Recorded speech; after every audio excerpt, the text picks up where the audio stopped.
before we play some music, we're going to talk to the man that really made it all happen. And just so you know, in case you don't know this man, this is my first official introduction, but have been aware of some of his accomplishments in life. He lost his legs in the war and has never been a hurdle in his life. And just to emphasize a couple of the points on what this man has done, he is a competitive athlete.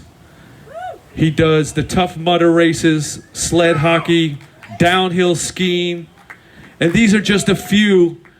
And when he came here, yeah, please, I think he deserves it for sure. Because if I ever lose my legs, I want to be just like him. Without a doubt, without a doubt. And the other thing is, he was asked,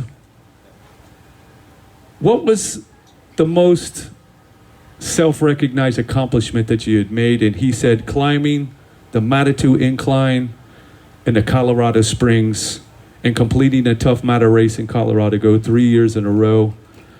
I don't know about you, but I don't think I could do that with my legs. I'm not in that kind of shape. You know, I'm in maybe surfing shape if I'm lucky. And, you know, working a microphone. But can we give this guy another round of applause, please? Travis, let's go back a little bit in time. Okay, what year did you go serve the military? I joined when I was 18, 18. So 1997, and I was in the Army for 11 years. What was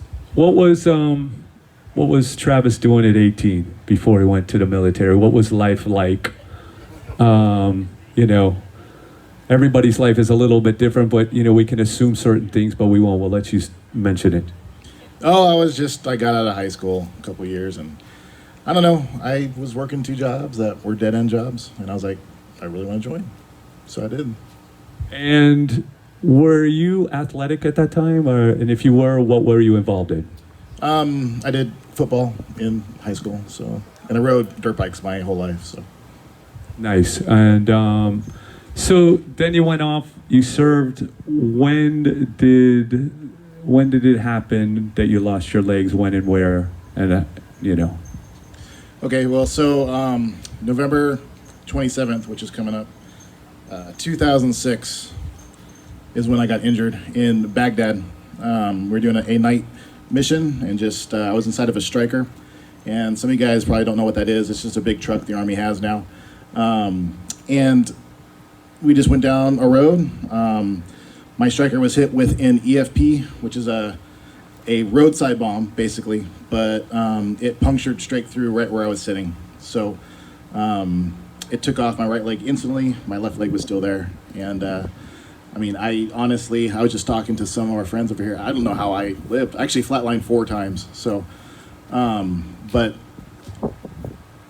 by the grace of God and by the people who were there, they got me into another Striker, got tourniquets on me, and saved me. So, I mean, I am completely grateful for all of them and all the doctors and everything. So, yep. Yeah, very inspiring. Are you still in touch with those people? Yes, I am, of course.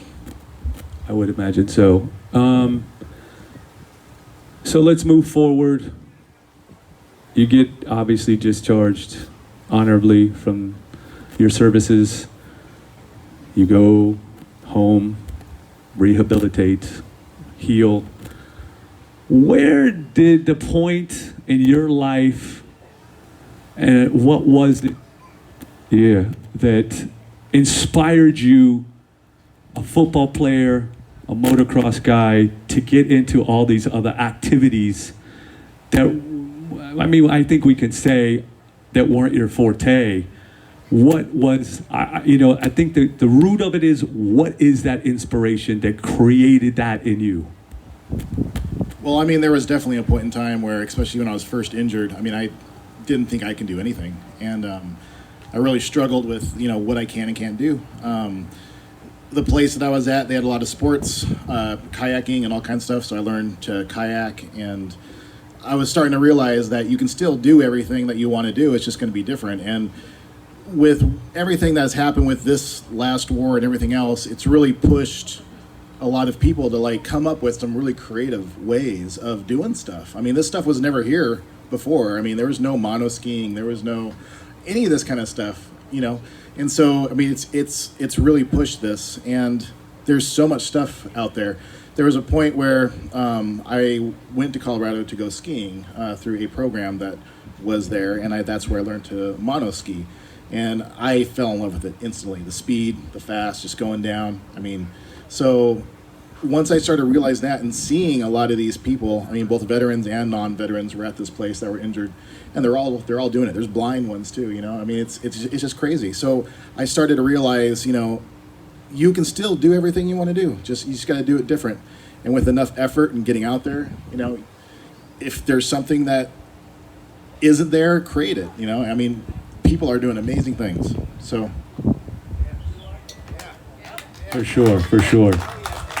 And I like what you say there, because what isn't readily available yet, I'm sure somebody's out there creating it, because they're making pretty much everything possible these days, which is